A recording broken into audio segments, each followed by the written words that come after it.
বন্ধুরা, মেষ রাশির জাতক জাতিকাদের জানাই প্রণাম ও আশীর্বাদ।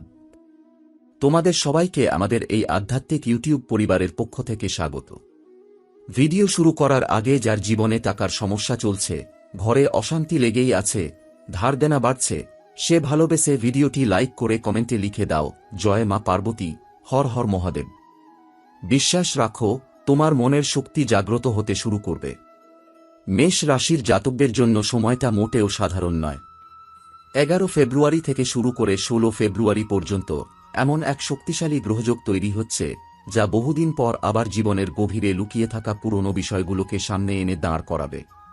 বিশেষ করে জমি, জায়গা, সম্পত্তি এবং পারিবারিক অধিকারের সঙ্গে জড়িত বিষয়গুলো হঠাৎ করেই আলোচনার কেন্দ্রবিন্দু হয়ে উঠতে পারে। এমন সব কথা সামনে আসবে, এমন সব দাবি উঠতে পারে, যা আপনি কখনো কল্পনাও করেননি। এই সময়টা বাইরে থেকে সাধারণ মনে হলেও ভেতরে ভেতরে এক ধরনের মহাভারতের প্রস্তুতি চলছে। তবে এই যুদ্ধ অস্ত্রের নয়, এই যুদ্ধ ক্রোধ, অহংকার আর লোভের বিরুদ্ধে। এই সময় শনি নিজের কঠোর কিন্তু ন্যায়পরায়ণ দৃষ্টিতে আপনার কুণ্ডলীর দিকে তাকিয়ে আছেন। শনি কাউকে শাস্তি দিতে চান না, তিনি চান শিক্ষা দিতে।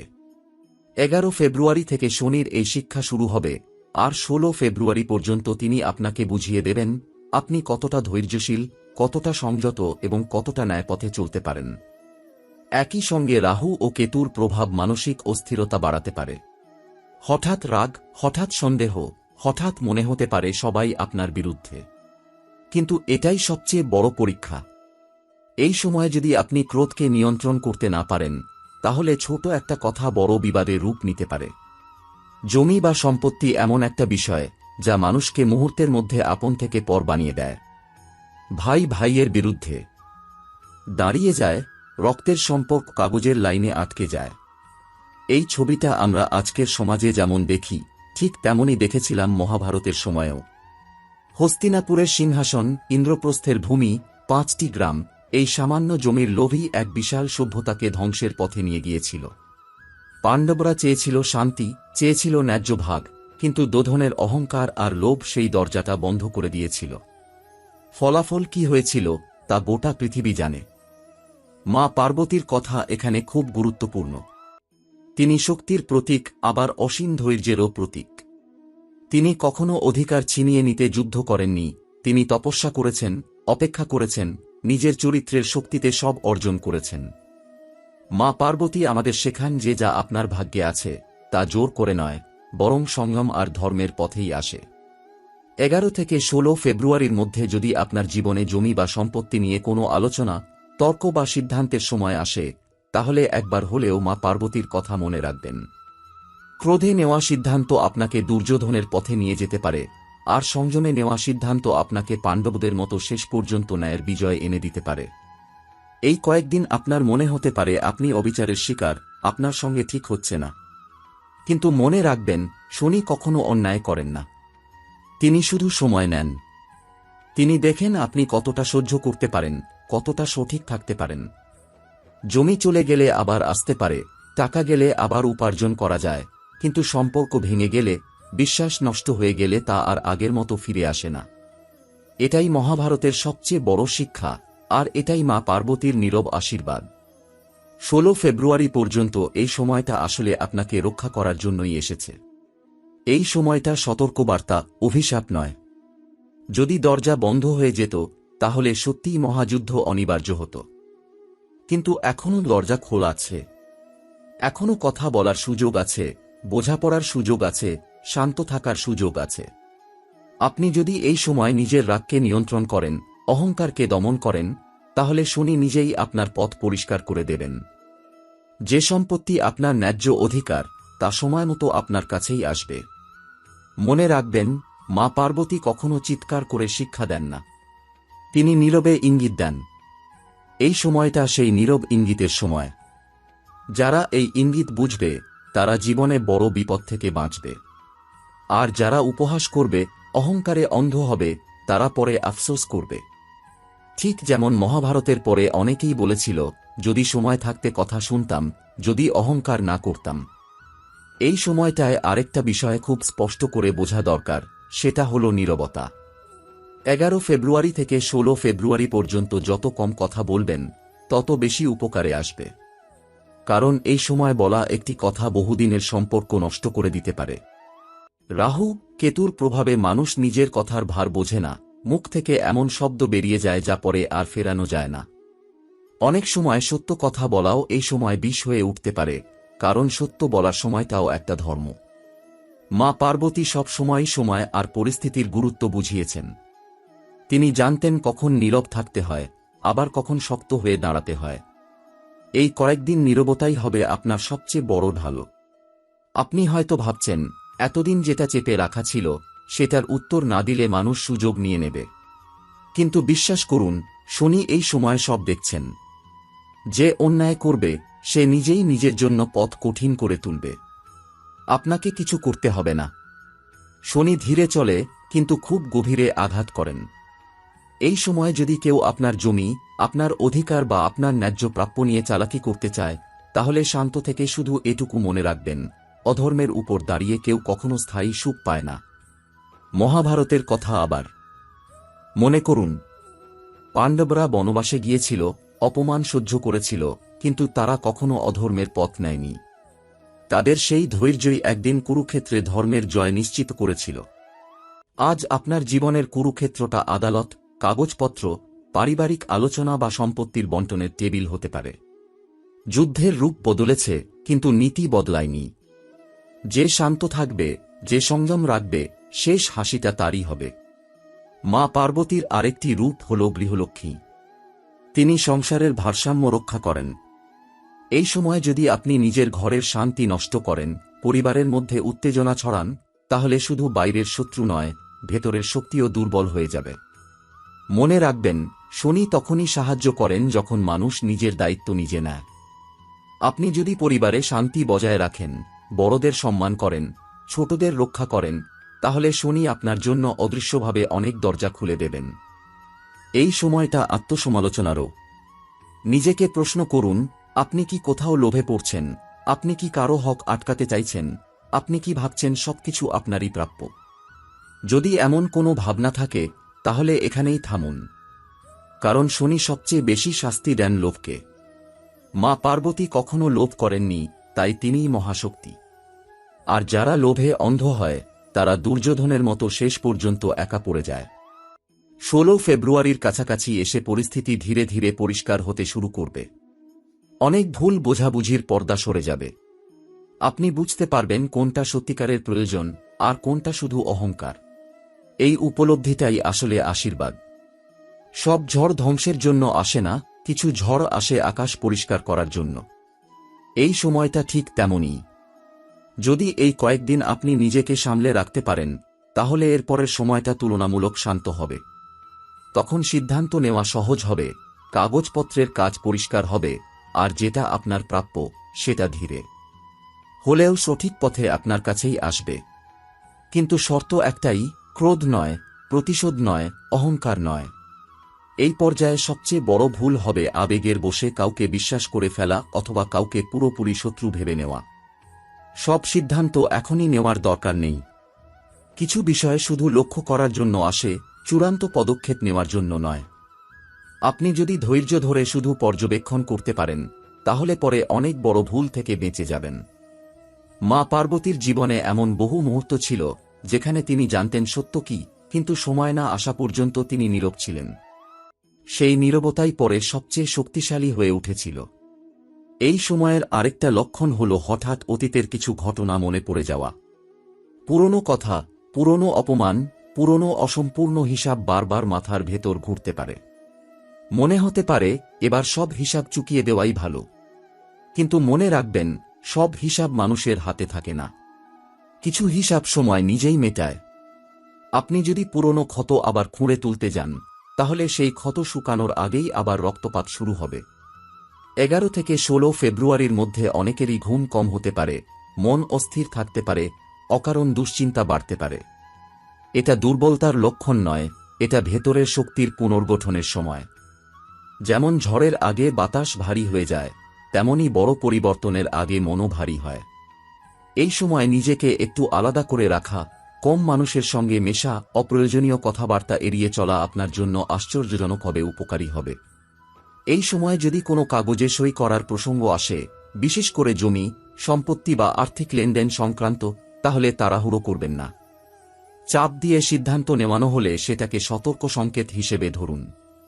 যে বিষয়টা ন্যায্য সেটা সময় চাইলে অপেক্ষা করতে পারে, কিন্তু যে বিষয়টা অন্যায় সেটা তাড়াহুড়োর মধ্যেই আপনাকে জড়িয়ে ফেলতে চাইবে।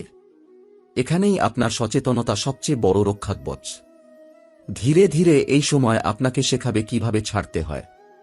সবকিছু আঁকড়ে ধরে রাখাই শক্তি নয়, কিছু কিছু দাবি ছেড়ে দিতে পারলেই আসল ভারমুক্তি আসে। মহাভারতের শেষে যারা সত্যি শান্তি পেয়েছিল তারা ছিল সেই মানুষগুলো যারা ক্ষমা করতে পেরেছিল। ক্ষমা মানে দুর্বলতা নয়, ক্ষমা মানে নিজের ভবিষ্যৎকে মুক্ত করা। এখন আর বাহ্যিক ঘটনায় মুখ্য থাকবে না, বরং আপনার নিজের সিদ্ধান্তের মানসিক ভিত্তি সামনে আসবে। আপনি লক্ষ্য করবেন আগে যে বিষয়গুলোতে আপনি সহজেই প্রভাবিত হতেন, এখন সেগুলো আর আপনাকে নড়াতে পারছে না।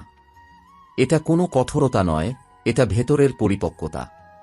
এই সময় আপনাকে শেখাবে কিভাবে নিজের সীমা টানতে হয়, কোথায় থামতে হয়, আর কোথায় কেবল নীরব উপস্থিতি দিয়েই পরিস্থিতিকে বদলে দেওয়া যায়। এই কয়েকদিনে অনেকেই বুঝতে শুরু করবে যে সব লড়াই জেতার দরকার নেই। কিছু লড়াই না লড়লেই জয় আসে।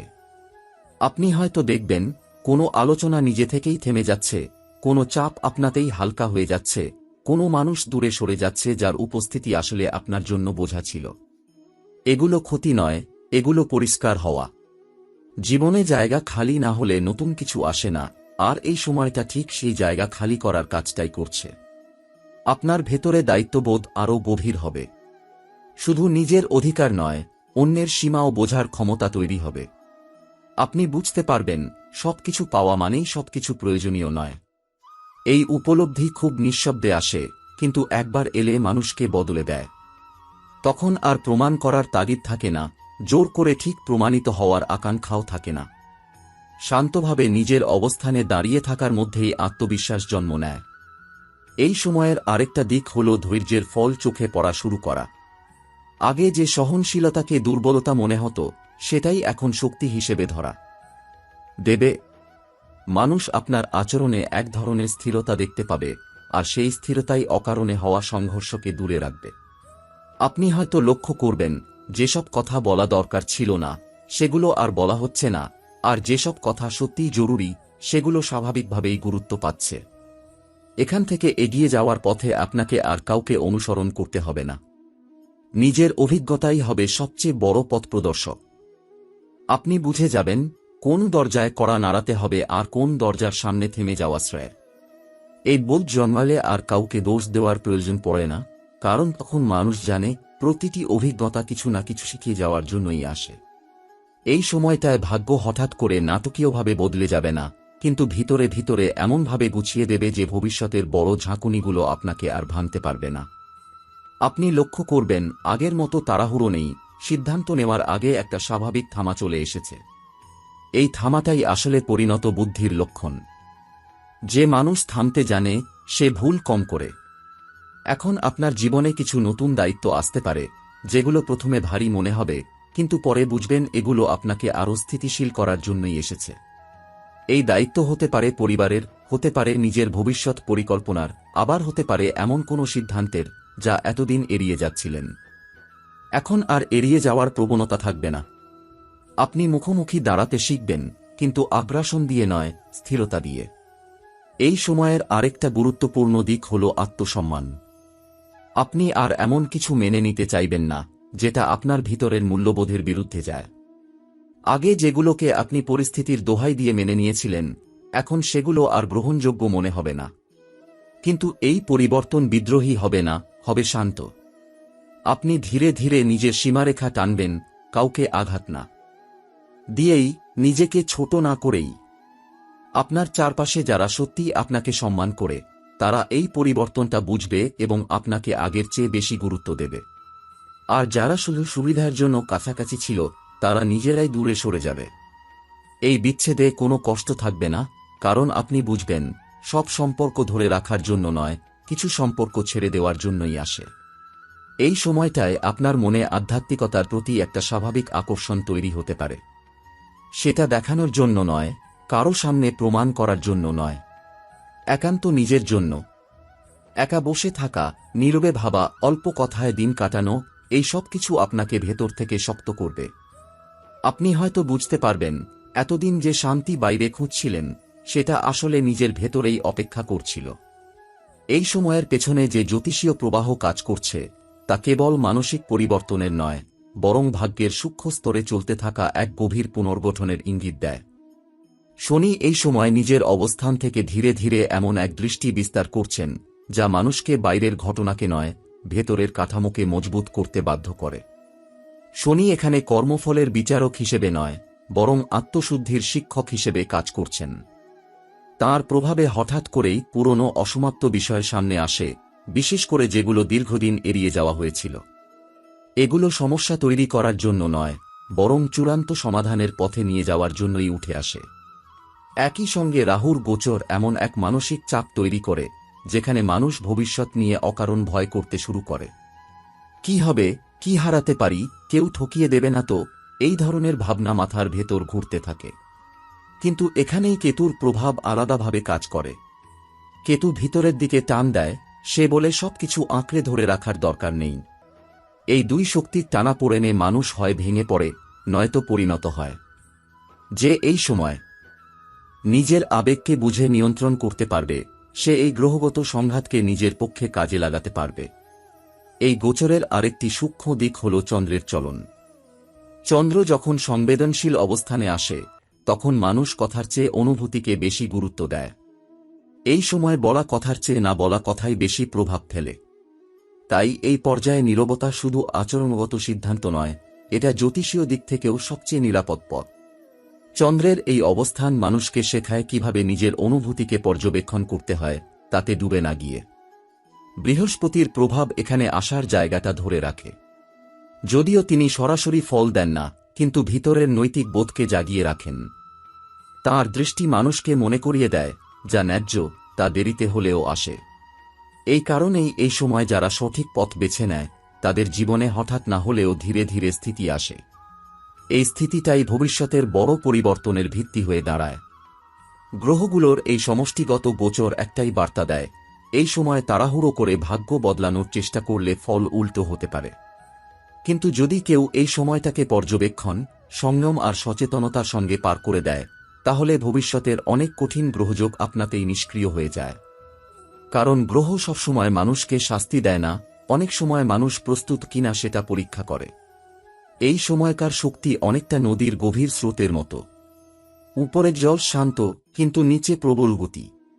যে এই স্রোতের সঙ্গে লড়াই করতে যাবে, সে ক্লান্ত হবে। আর যে স্রোতের দিক বুঝে নিজেকে সামঞ্জস্য করবে, সে অনেক দূর এগিয়ে যাবে অজান্তেই। এই জ্যোতিষীয় ইঙ্গিতগুলো আসলে ভবিষ্যৎ বলে দেওয়ার জন্য নয়, বরং বর্তমানকে সঠিকভাবে বাঁচতে শেখানোর জন্য।